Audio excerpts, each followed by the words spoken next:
creating this for ourselves. So we want to say greetings and thank you for attending Women of Concern Professionals and Strategic Conscious Networking International Women's Health Month series. Now, the purpose for this, the title itself shares a strong relationship to what we know we're constantly fighting. And I have to bring out the fact that our very own Meghan Markle, she said a lot about that image production.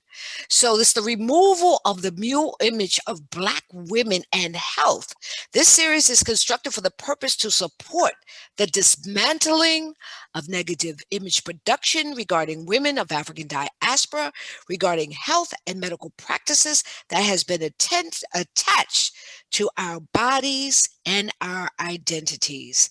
So we want you to stay with us for the next several Saturdays for the whole month of March, because next month we're going to talk about Black women and dental care. Don't hear that much, but we're going to talk about two powerful dentists that are Black, they are female, and they're doing it. And they're going to educate us on the importance and the impact of hygiene care. On March the 27th, girl, put on your outfit and let's go work out, because it's going to be on like popcorn. It's going to be Black women and staying fit and fine, and fabulous after 50. Now, you know I'm going to be up in there. Oh, yeah, that's going to be a lot of fun. And also, be sure to register for our Jazzy J's Young Business Women discussion, maintaining a business during the COVID era. We're excited about these young, powerful women that will be on that series. They are 35 and under. And as you know, WOCPSCN, that is our mentoring program. We believe in helping the socioeconomic response to women by helping and support those. We have the wisdom, we have the knowledge, because we've been around for a minute and we want to share it. So listen, you can find us on LinkedIn. Join us there. We have WOCPSCN, our Facebook page. We're on Twitter. We're on IG. So consider becoming a member and establish your own community chapter. That's available to you too. And so we are excited that today the moderator is our very own Ronnie Savage. Now, Ronnie is a founding member of the board of WOCPSCN. She is the Southern Regional Director for WOCPSCN and Director of our Sports Opportunities. I'm sure you had an opportunity to spend time with us when we had the Urban Girl Suburban Swirl discussion. If you want to know what that's about, go to our website. It's posted there. And you can hear a viable discussion on how we are going to make sure that young girls and young women have opportunity in sports. And we'd like to introduce to you right now Ronnie Savage. Ronnie, take it away. Hey, Loretta, thank you for that introduction. That is fabulous. And I'm so excited today about the conversation that we're having. And we have Dr. Christine Thorpe, and we have Dena Quinones. Oh, Dena, can you help me here? Quinones. Fabulous, Yes, Dena. yes. Thank you so much for joining us today. Today, we're going to explore the stereotypes of strong Black women and the effects that they're having on us culturally, that cultural trope that many women in America are feeling pressured. Black women are feeling very pressured of this. We're stronger than the average superwoman, projecting ourselves, and we end up through self-sacrifice, and it sometimes gives us the emotion that we're supposed to cope with all these stresses, yet we hide behind this. And today we want to talk about and touch on the stress effects that COVID, the pandemic, and the vaccine are having on Black women, especially African-American, and the Black women have described the racial discrimination that has persisted, and they are becoming significant stressors. And this is known from the research that has been done in the past. So I would like to, first of all, start with Dr. Thorpe and ask you, How have you addressed this past year's social, cultural issue of race discrimination? Well, first off, thank you so much, Ronnie. Thank you so much, Miss Lowe. We appreciate the opportunity to be here with you this afternoon and the audience. Dena and I are work together side by side through our nonprofit organization, Stronger Tomorrow Wellness, where we actually focus on the many dimensions of wellness, the needs of individuals, and trying to navigate through life situations, just like this past year with the pandemic.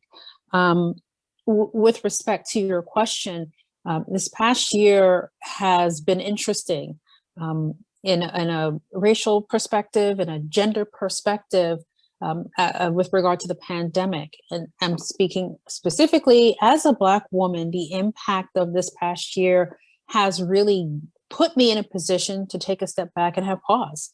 And the interactions I've had with women of color this past year, particularly Black women, have been interactions that have brought to my attention the need for mental health support, the need for physical health support, spiritual support, because no longer can we go about our days the way we used to. Our times have changed. The idea of keeping ourselves safe and taking care of ourselves first really became a number one critical need, because if we didn't, the reality of death was very, very, very near and dear. So, particularly as a group that's always identified as disproportionately affected with, disproportionately living with, highest amount of stress and so forth, it's really important for us to have these conversations, but also provide the resources and the outlet to go against what we've normalized and create new normals in this space that enable us to rise to the occasion as more renewed, refreshed, and stronger, and stable and balanced. And in light of the people in our lives that are still calling on us, needing us, but the need for those healthy boundaries in order for us to get back to a better state for ourselves to function on a day-to-day basis. Wow. Yeah, it is very important. Dena, I wanted to ask you, what are the tools that you're utilizing in preparation of anticipating these discriminatory norms that we're trying to roll back?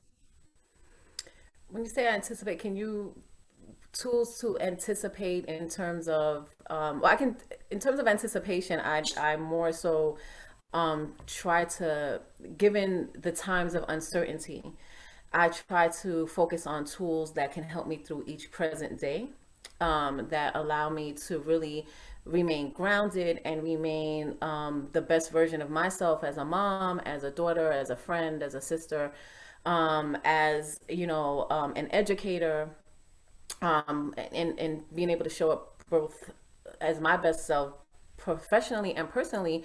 I've had to rely on tools that day-to-day tools that allow me to be present in all of the different roles that I have to show up in, sometimes changing hour by hour, right? Literally, Right. you know, teaching my class or minute by minute on Zoom, and then, you know, having to put myself on mute because my daughter's having an issue with her homeschooling and whatever issue decides to present itself. So I really focus on being able to ground and function daily. And some of that is, you know, I have a daily yoga practice. I often, you know, first I want to say, you know, my faith in God and prayer first and foremost is my number Yes. one go to, right? And Right, I right. really have been able to realize the power of the breath, the power of, you know, just even 5 moments of breathing and taking some time, even if I have to go into the bathroom, you know, in my own house and just lock the door, right? Just being able Right. to really access things that are readily available. Because my go-to before the pandemic was really, okay, I had a yoga studio that I went to that I was able to be in community with, and be able to ground myself that way. And then, you know, the pandemic hit and I had to learn very quickly how to be able to get that kind of comfort and that kind of de-stressing on my own, which was difficult. And so I realized, like, okay, a hour-long yoga class or workout is not accessible to me, but what is accessible is taking a few moments to just breathe and relax and just allow myself to kind of realize, what do I need in this moment? Some moments, you know, I need to really get it together to continue at work, right? Right, Some right. moments it's like, okay, I get to just break down and cry, and then lay down and then drink some tea, and then cry some more, right? So it's kind Right. of like every day is different, you know. And so with all the challenges, I've really had to rely on social support, really leaning on my support network. You know, Christine has been one of those, you know, who've been really strong in being able to help me, you know, ground myself, because we've had conversations where it's like, we're talking about Stronger Tomorrow and where we want to fit in and provide support to communities of color, right? And Right. initially our mission was women. And then it was just like, okay, women of color. And it's like, okay, communities of color, because we all need to band together and move forward. And so I'm not sure if I answered the question, but the tools that I go to in anticipating a lot of ways that we do have to show up in ways as women of color that put more pressure on us, right, in a lot of ways, which was already existing, but now with the, you know, Black Lives Matter movement, and now with the pandemic, we have to show up in that role plus more, right, like 10 Right. times more. And so and really, so much is up in the air. I had to really remain grounded in each present moment, knowing that, you know, I can handle whatever the next day can bring. And that's really why, you know, Christina, I really are really happy to have a platform like this to really support, because our thing with Stronger Tomorrow is, you know, we really want to support what can we do today to make us stronger tomorrow. Tomorrow. Stop It's there. true. And thank you so much for that answer, because let me tell you, a lot of women need to hear that. A lot of us do not take the time to just breathe. And I am one of those women that had to learn that in the pandemic. You know, like you said, you go to an office, you're not really thinking about that because you're in your community and you're doing so many things. But now that was a great answer. I love that. And I want to put out to you both, how has the pandemic specifically impacted Black women in the terms of employment? Because I know you guys are looking at this, you're watching this. In terms of employment, there was a point during this past year where jobs were lost. And 1 month it was women statistically who lost jobs during this time. And, you know, guess what the percentage of people of color, women of color, lost jobs among those women? You know, job loss is a big issue, and how that's impacted how we're able to take care of ourselves and our families. And for those of us who are working, balancing the expectations of employment with our home life, and not to say that other women aren't having that challenge, but your identity and your role with regard to the pandemic, with regard to racial unrest, was compounding. And with the election as well, I felt that every piece compounded on top of each other and impacted our identity, impacted how we interacted with people, how people interacted with us at work. I had a few people email me, ask me if I was okay, because they heard it was the right thing to do. Whether or not they cared, it was enough for them to send an email that meant a lot to me. But then, you know, this past year has really put, and, you know, I'll put it like this. Last year was a year where I got a lot of Black women contacting me confidentially and saying, I need a referral therapist. It's gotten to that point. And I have given out numerous confidential referrals for Black women who reached out to me, who know that that's a big thing for me. You need to have that outlet. You need to have someone to talk to, because you can't always go to your friend, especially if they're going through the same things and stressed out.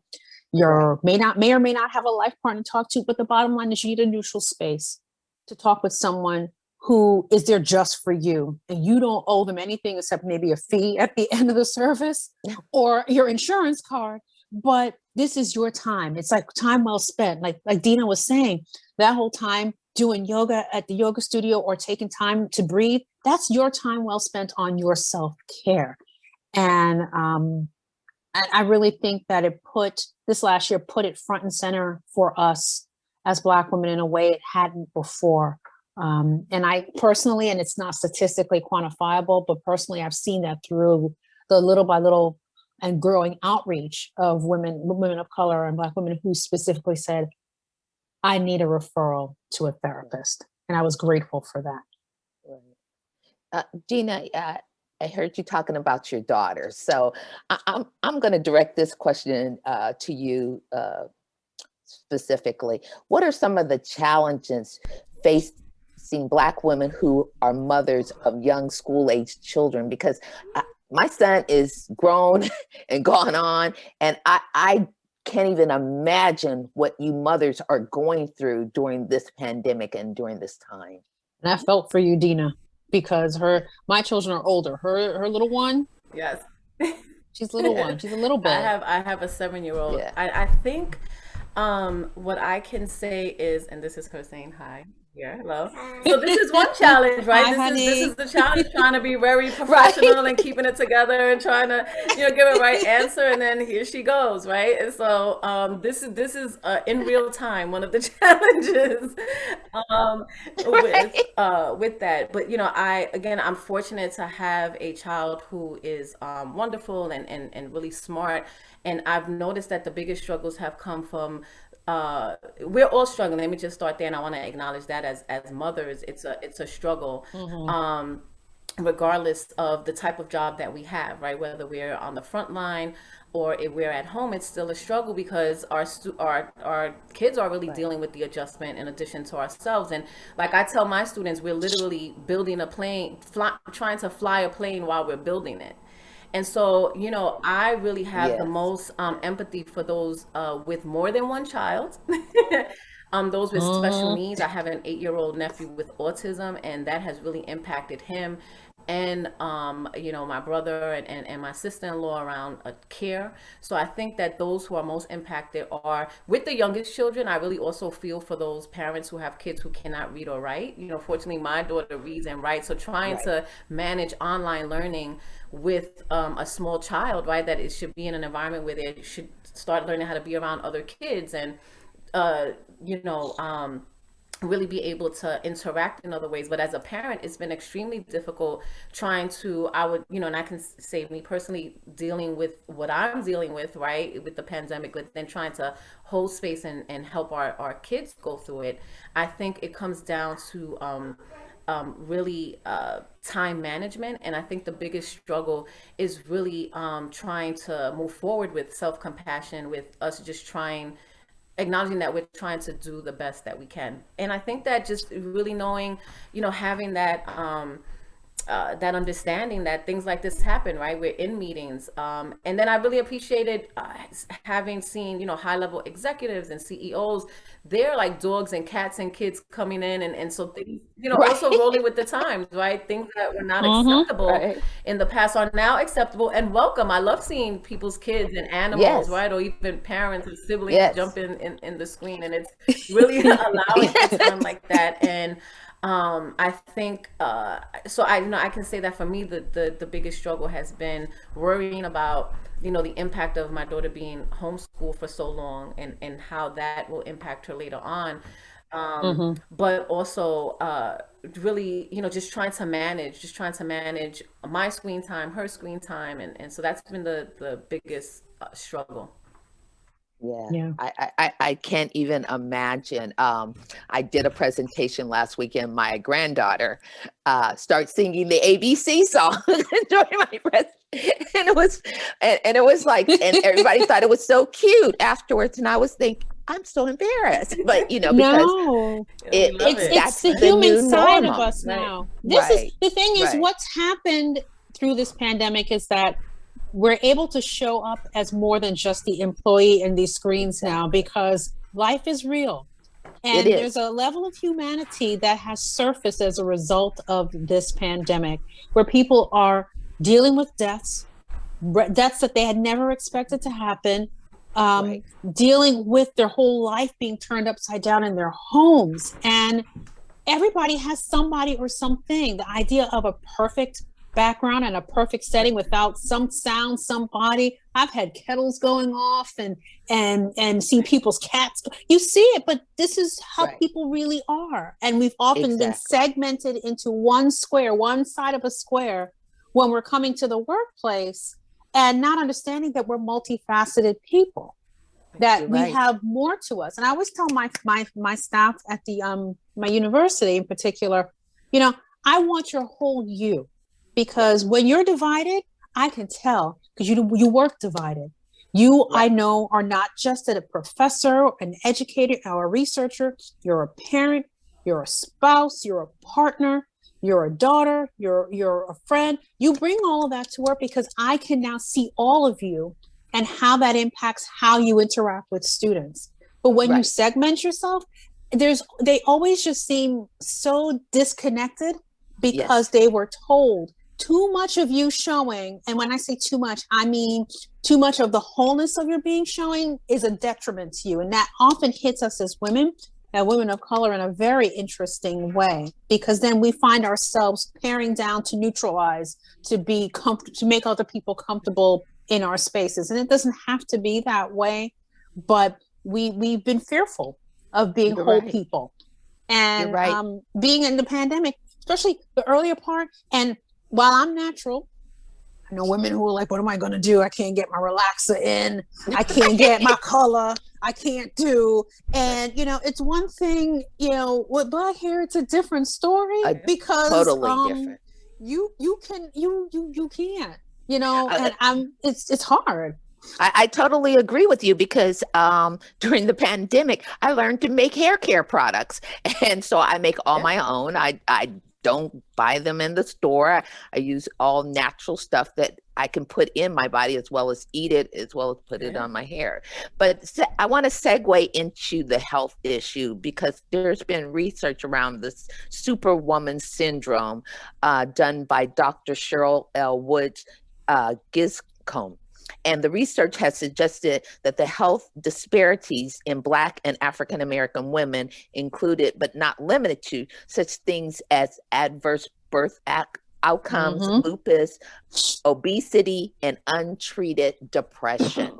So with that said, my first question is, the Superwoman stigma is said to protect the Black woman from the negative health impacts of racial discrimination. How does it apply to the COVID vaccine? What have you guys heard about this as it applies to the COVID? Superwoman syndrome as it applies to COVID and Black women.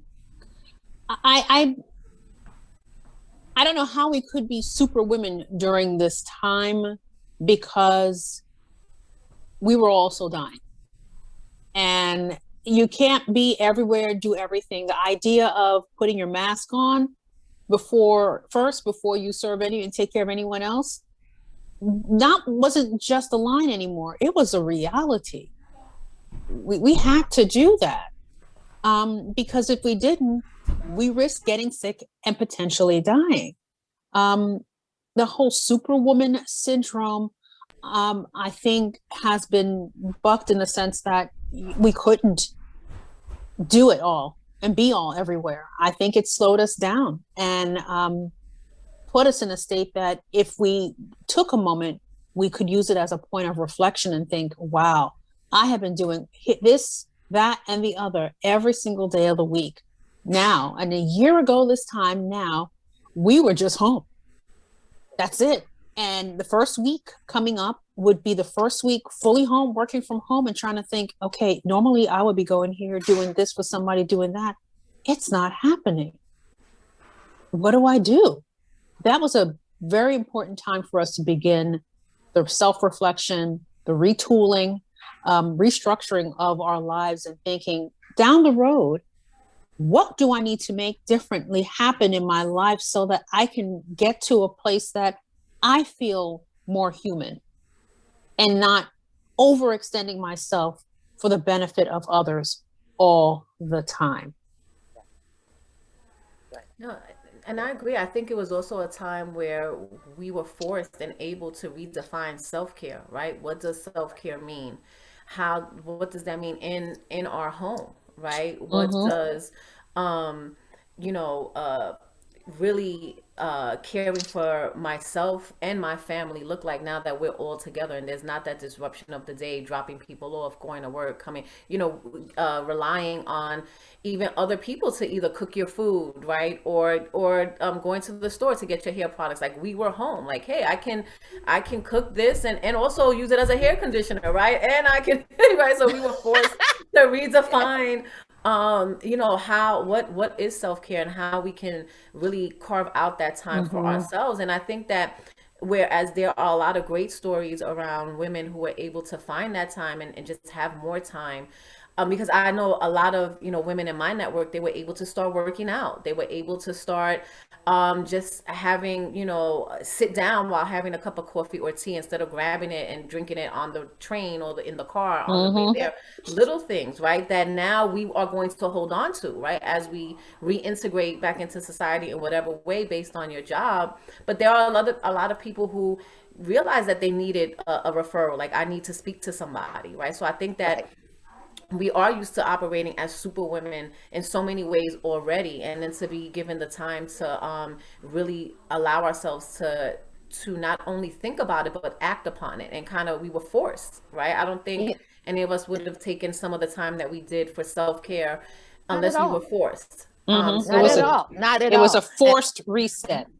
Right. And I remember when I was much younger and I first had my son, my grandmother would say, if you don't take care of yourself, you can't take care of him. And I really didn't know what that meant. All I knew is I had to be in 90 places at one time. So it brings it home that this has happened to us, and reflecting on that self-care, because did we know about it before then?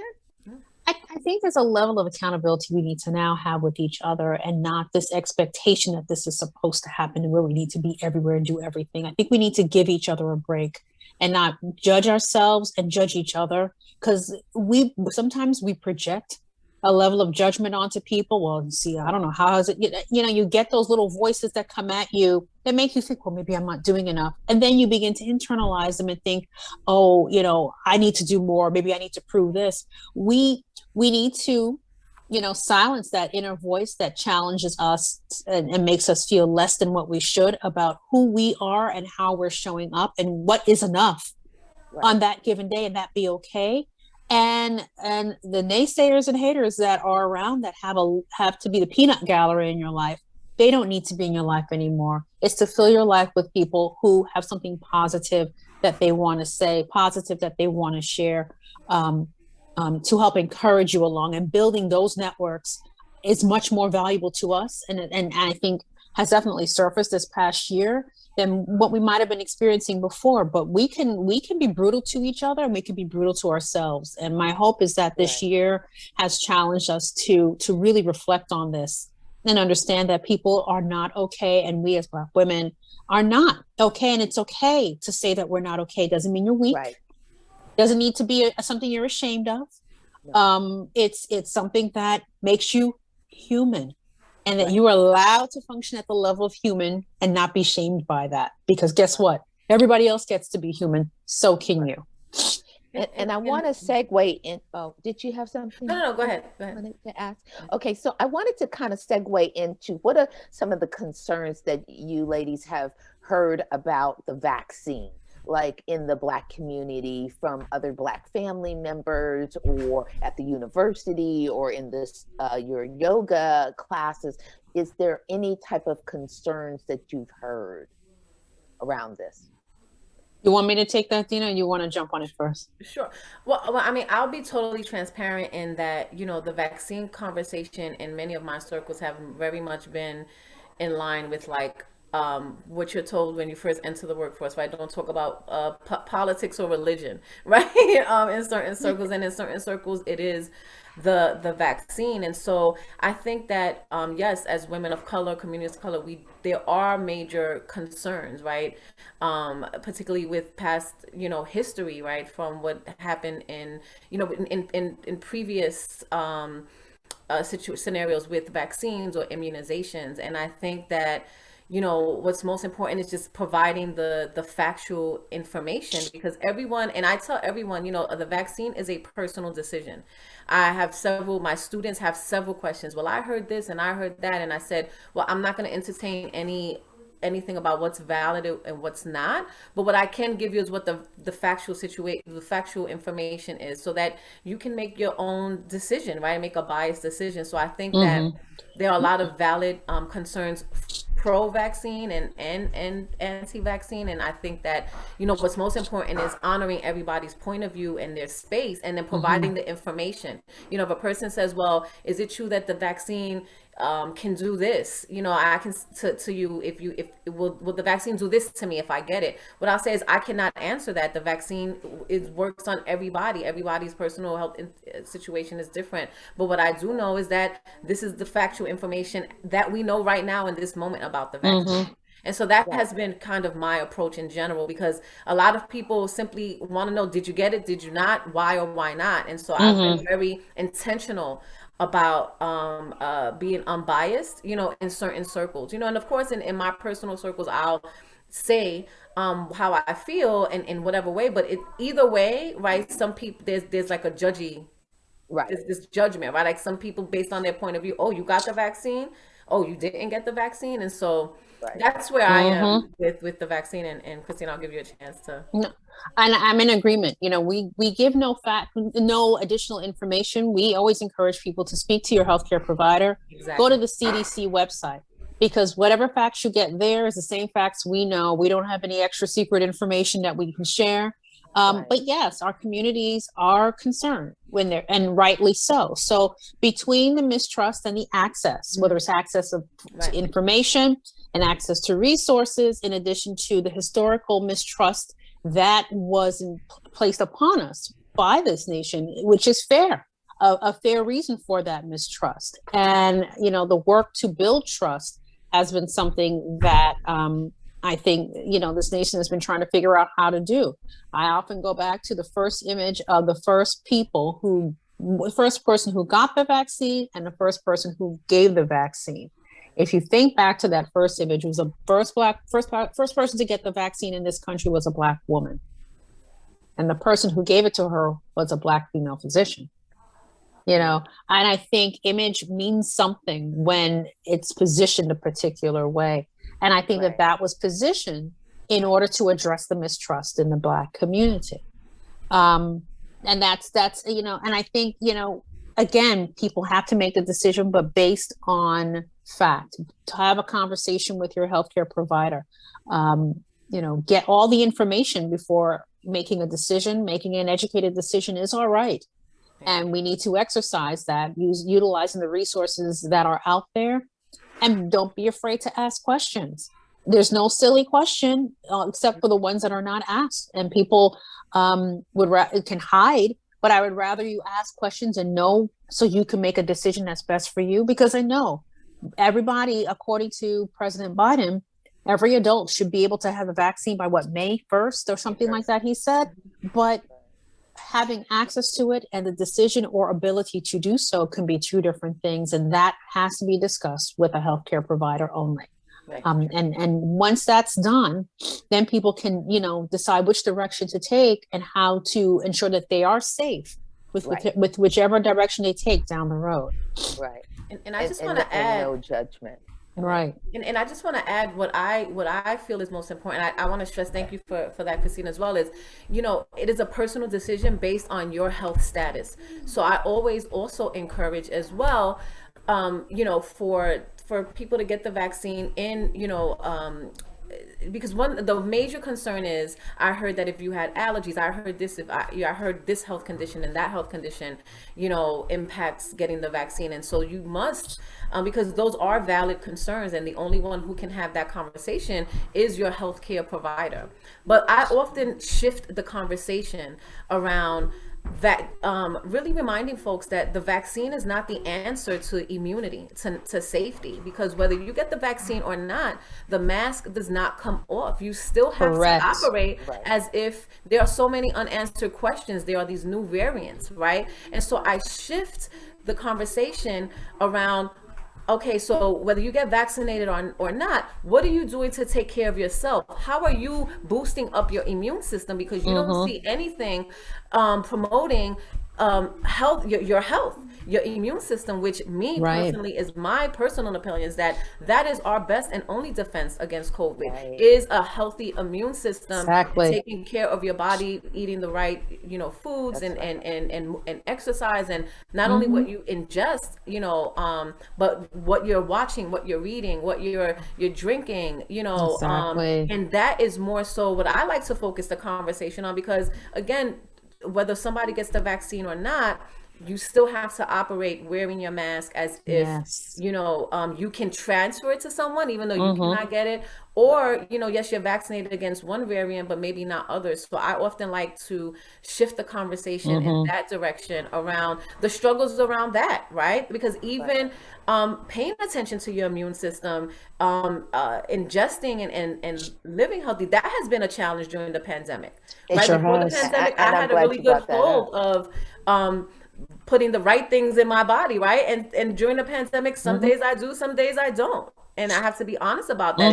And it is a struggle. And the easiest thing is to decide, and whether you're going to get the vaccine. To go get the vaccine or not is the easiest thing. Excuse me. Okay, thank you. But what's the hardest is, okay, after you get the vaccine or not, how are you taking care of yourself, right? Your mind and your body. And so and I'm so glad you brought that up, Dena, because a lot of people don't think about the health of their body, especially before we got into this pandemic. They only thought about after the fact. But I'm a true believer. It's never too late, start living a good, healthy life, around, like you said, the exercise, the healthy things that you put in your body. So I want to kind of go into, if you guys can help me to, while the research was done about this superwoman, the Black woman or the woman of color being the superwoman, and what are the benefits to preserve of self, family, and community, and then what are the liabilities, the relationship strains, the stress related health behaviors, and stress that embodiment of being this superhuman, and how are we going to navigate it through the rest of this pandemic? Where do you see us going? So in looking at it in a mindset of balance, our mental state is very important in terms of how we perceive ourselves. I am calm, centered, balanced. I'm a strong person. I have my weak moments, but I know that if I take time to take care of myself, I will be renewed, and I will be super, and I will be strong, and I will be fabulous. It's kind of like, I guess in my mind, on some level, the idea of being a superwoman just makes you feel like you've got muscles and power, but at the same time, you think about it that way.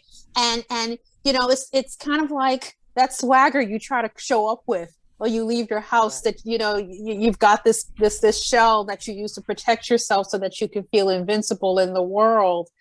But then you come home and you want to shed that and rest and retool. And that, I guess, is the balance of the whole superwoman image that we are, we live through on a day-to-day basis. I personally don't want to be embraced the term superwoman. It's too much to live up to. I would prefer to just be me. And I tell my staff, I make no promises, but I'll do my best. I never say I'm going to make everything happen and I'm going to save the world in one single fell swoop. I don't make big promises I can't keep because I'm human. I might make a mistake. I might not be able to achieve what you've asked me to achieve on behalf of the group, but I will do my best. And I promise you I'll do my best, and I will own it at that level and not beat myself up because there is this expectation for me to leap buildings in a single bound and fly from place to place and do it without breaking a sweat. We get tired. And I think, when I come into spaces and I talk about, the human side of being a woman, being a Black woman, and I say to people, didn't you have lunch? Oh yeah. I said, don't you eat? I eat. Oh, is that what you do? I said, yeah. Why do you think I'm not hangry? I eat food. Every day I have lunch. Do you build in lunch hour? No, I work through lunch. I said, and that's why you're cranky at 1:30 in the meeting. That's why you're not cranky. I said, yeah, because I don't like to be hungry. So for me, having lunch is a superwoman act, if that's the case, because I think it's super to eat. I think it's super to take care of myself. And if I can teach someone that the reason why I'm not feeling, off in the afternoon is because I had lunch and I make sure I have breakfast. Someone tried to call me, one of my staff called me in the morning. I need to talk to you. I'm having a crisis, and tells me the crisis. I said, after I finish my breakfast, you can send me an email and I'll follow up with you shortly. Oh, I didn't realize you were having breakfast. Yes, I do that too. I eat breakfast. I take care of myself. That's just part of my life. And after breakfast, I'm able to think and address the problem. And they were surprised it was addressed easily. It wasn't a big deal. I think the title Superwoman definitely needs to be reframed in a way that brings it to a more, palatable level. I just think the whole term Superwoman is a label that is, for me, a little too much pressure.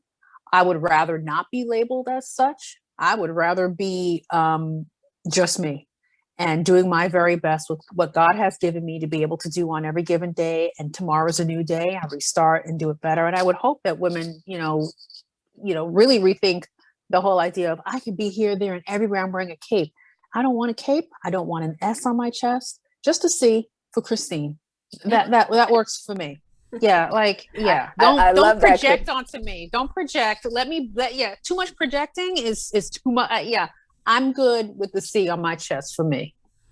I love that because I'm guilty of that as well. Work through lunch, don't eat, and then, like you said, by 2:00 I'm cranky. And I now hearing this from you, that the question is, why did you miss lunch?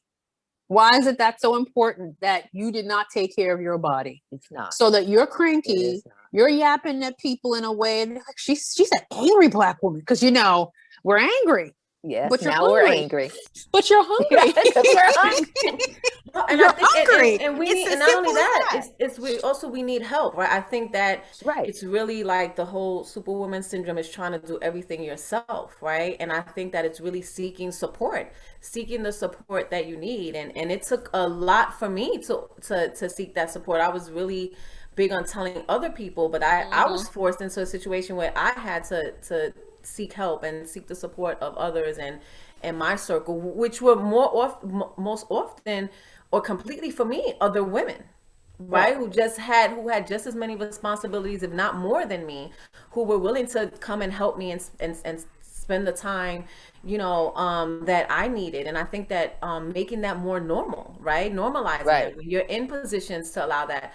I have a graduate assistant who's a woman of color. I have to force her to not do any work on the weekends and not make herself accessible, create boundaries. I was on a panel where, there were two managers and CEOs of large entities, and one was just like, I've leave it to my staff to figure it out. And another one said, no, I make my staff tell me how they're going to practice self-care. I model self-care. And so I think normalizing that, you know, especially for us women, helping each other, normalizing asking for help and normalizing accepting help. I know I, for one, was always willing to help, but it was harder for me to accept and receive the help. Normalizing receiving that help, you know, is, you know, I would have someone who had more kids than me and a bigger family and 3 jobs willing to come help me, you know, with some things. And I would be like, you know, I can't ask for this help. Right. And, you know, I had to accept that if they're offering it, you know,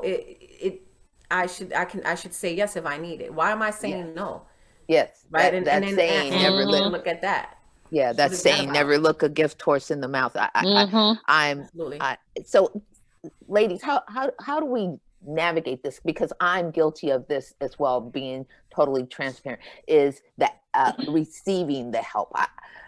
I'm like you, Dena. I will help everybody. I will say yes to everything. But how now do we navigate in this pandemic of receiving that, being able to say, okay, I'm going to let you help, because, you know, we're trying to look like we got it all together. So how do we do that? I think, and for me, it's to know your safe spaces in your life and the safe people you can go to who love and value you, who trust you, who you respect, who you trust, who are not going to judge you. And I think we can think of a handful of people that if you called and said, I'm having a moment, can we talk? You know, Dena's one of my go-tos just this week. And I was saying before we got on the call, I said, I was having a week. And Dena and I had a conversation, and Dena sent me some good vibrations and some good energy my way. But it was just the conversation, having it with her, with someone who, you know, we mutually love each other, respect each other, value each other as sisters, as friends, as partners in our work. And it's finding those safe people to talk to who are going to tell you the truth. Like, yeah, you need some help, like next level help. We can talk, but I need to tell you, you need to go talk to so-and-so. Or, yeah, I'm telling you this as a sister friend because I love you, X, Y, and Z. We have people in our lives who we know will tell us the thing that probably needs to be told. Right. And they're the people that we can take it from and know it as, you know, they're saying it with my best interest at heart. I think that's where we need to start, is to go back to our trusted circle and ask the hard question, because those are the people who are not going to lie to you. They're going to tell you the truth in love and support you in love and guide you to get the help you need in the love they have for you. I think that's where we need to start. So I'd say in love to you, Ronnie, you need to have lunch every day. Yes, ma'am. Put it on your calendar as busy from 12 to 1 or whatever time it is, 12:30 to 1:30, that is you're out or you're unavailable. And no one can take that hour from you because it's your time. Anybody who tries to take it, you get indignant thinking, you're disrespecting me for that hour? Somebody tried to do that. Can I meet with you at 12? No. But I'm available. I'm not. Right. And just be like, matter of fact, and then no shame, no embarrassment, no guilt. Why? Because the better you that you are for that next call is a better impression you're making on the world, and the better you feel about yourself at the end of the day. You reflect on your day and you're thinking, oh gosh, I was cranky to this person, I was mean to that person, I got to fix that tomorrow. No, you need to eat lunch. Right. It'll make a world of difference. And I'm so happy that you say that, because a lot of women out here, we need to hear that. Because I remember being in the office and would always, you know, lunchtime, I got off the phone, I shut down and I went to lunch with my friends. But now all of the mothers, women, we women of color are at home now, and we're working through this, and we don't have that outlet. So Dena, what type of maybe thing that a woman could do during that hour or that half hour, whatever she gets during the middle of the day, what could she do to focus on herself and her health, to make herself stick to that time during the day? So I think it starts with, really committing to yourself, and it starts with that self-awareness, right? It first starts with, why is it so hard to take just 1 hour of lunch, right? That's not an unreasonable ask, right? I want to take some time to eat, right? And nourish myself. So I think it really starts with that self-awareness around, why is that so hard in the first place, right? Why is it so hard to say yes to helping someone, right? But not allowing yourself to receive the help as well. And I think the first thing is, small victories, right? Once you identify that, and maybe you're not sure why, but you know that you're ready to commit to yourself, is really sticking to that as much as possible. Maybe the first week you only take lunch twice, right? But celebrate that. And then maybe next week it'll be 3 times, and then 5 times a week you take your lunch hour. And then during that lunch hour, make sure that you're really eating and you're really just taking that time for you, and that you didn't say no to the conference call or the phone call, but that you're not at your desk going through emails, right? Right. While you're eating your lunch or doing something. It's really taking yourself out of the environment and just making sure that you completely detach, right? And, and whatever you do with that hour, make it your own. And then what you do during that hour to sustain yourself and refuel yourself, whether it be with just maybe a nap, or maybe just logging off, or reading a book that you've been going to, and then maybe eating, whatever you decide, it'll come to you. Like, you start looking forward to this hour of doing this or doing that, or doing nothing. I also am really trying to normalize the being okay with doing nothing. Doing nothing and being is doing something, because sometimes you need to do nothing to be able to do something later, right? And we do not allow ourselves as women, as mothers, to just stop and do nothing. Right. We have been very overstimulated, though. You're right. And there's so much value in that. So much. And, There's a lot of value. and not feeling bad about it. And then Christine said it's committing to yourself, honoring that time, and then not feeling bad about it. Right? Not feeling bad at all about it. And that's also difficult as well, So, and then also making sure, right, this trickle effect, also making sure that you don't take this hour lunch, but now to overcompensate, because the subconscious, we can trick each other. And then next thing you know, well, okay, but now you're working till 9 o'clock instead of until 7. That's cheating. You really didn't take your hour lunch, right? So you don't want to cheat. I always say, don't cheat yourself. Because you're trying to make up for it. And you may not realize that you're making up for it. You may be, priding, I took an hour lunch every day. And then in the next conversation, you'll tell somebody, oh, no, I can't, talk, or I can't, take that walk with you later because I still have some work to do. I'll be done around 8 or 9. Okay, well... So it's a constant self-awareness and prioritizing yourself. And then once you do that, sticking to the plan and not feeling bad about it. I had to start, and then finding a formula for yourself. I had to start making deals with myself. Like, if I'm going to help somebody, I need to allow myself to receive help. If I'm going to do this, I'm going to rest. So you find your way, and it starts with that first lunch hour, that first, yes, you can help me. That first, I need some help. Can you help me? That first phone call, and then moving forward with that. I can't stress enough finding a support system, a support network that can really support you in this, because we cannot do this alone. I would not be able to be here, be functional, if it is not for my support network of women. See, and I believe that so intensely, but we don't do that because our Western society, back when we were going through these wars and they started building these factories, and we went from having that balance to, because I know in European cultures, because I've been there, where they don't have this 40 hours a week, it's a more balanced. They have more vacation time, and we don't. How can we retool that as women of color to bring in maybe a 4-3 work week, because we don't need, first they said we couldn't work at home. Now we've realized that we can work remotely. Now, how can we also incorporate having a more balanced life, work-life balance? I think this year has been a testament to what the possibilities are.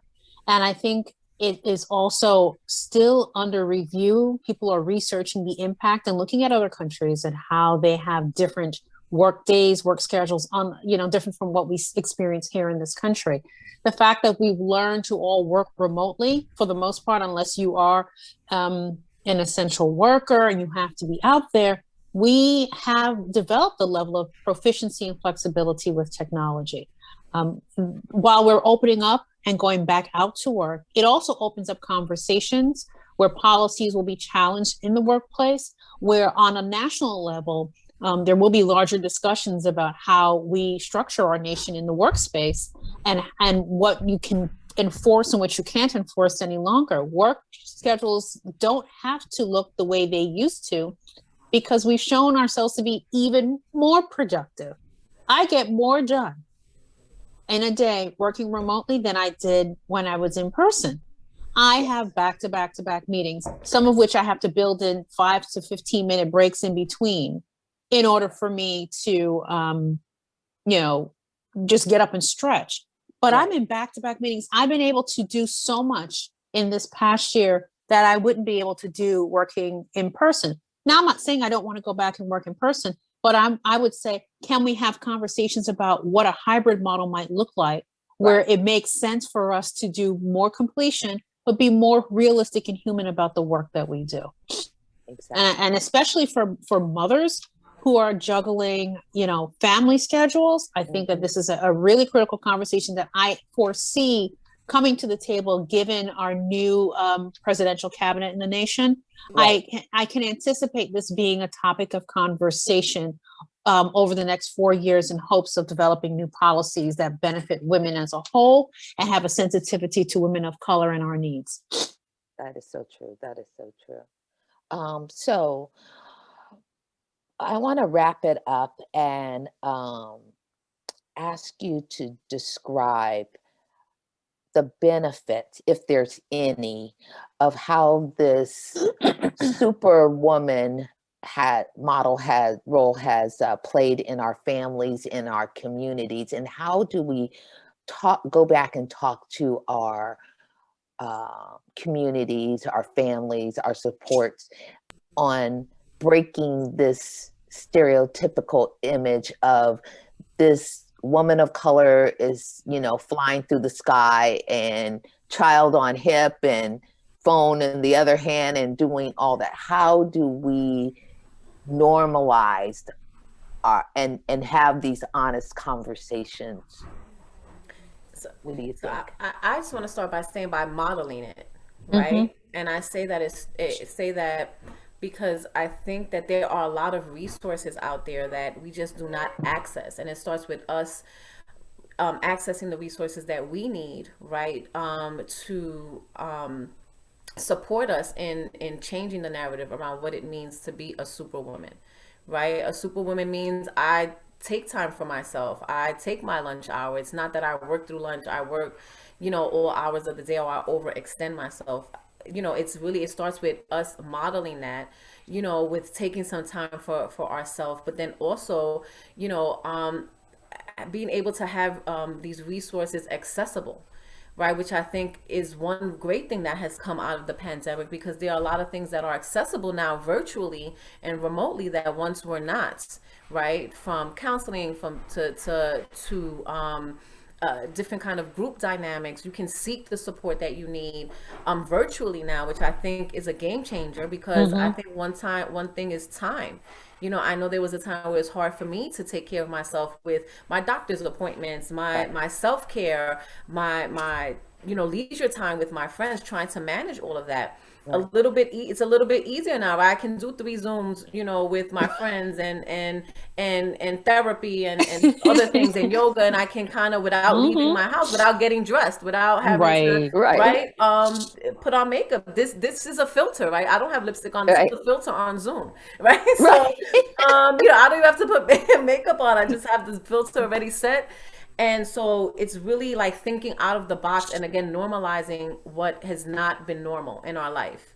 and just really starting with ourselves and modeling, and starting with one little thing, one realistic thing, not saying I'm gonna, you know, work out tomorrow, make sure I you know, self-care and take a 2-hour lunch to make sure that I really, you know, so we're not making up for lost time. We're incorporating little habits, daily, like small victories day by day, and coming up with a realistic plan too, I think is important as well.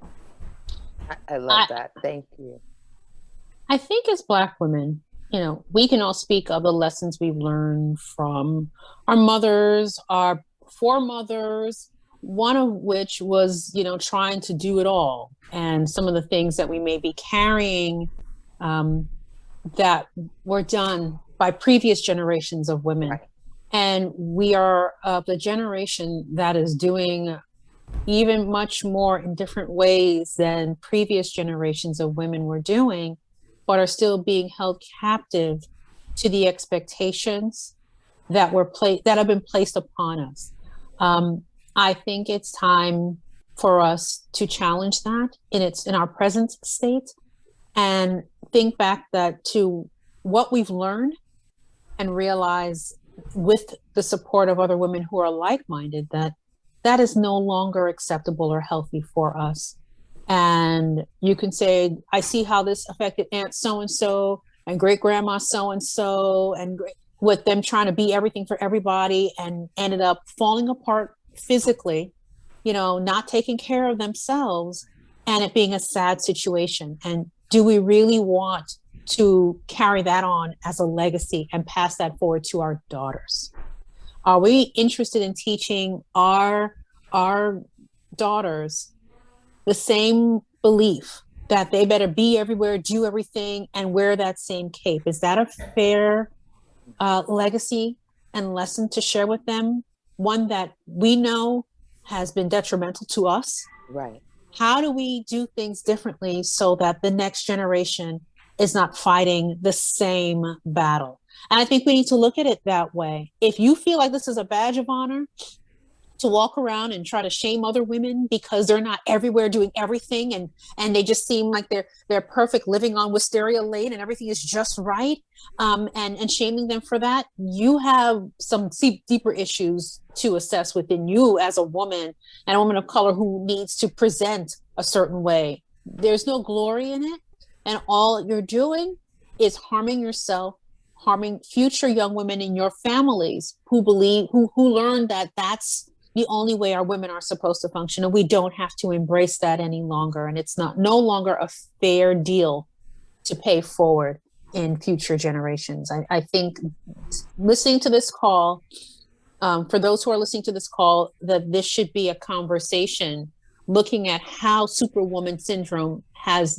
impacted the women in their families, and where has it been a pillar of wonder and grace that we want to stand on, that we should emulate, because it doesn't bode well. It's not a healthy way to live, and it's painful. And we need to retool and do new approaches for our own mental, physical, emotional, spiritual, and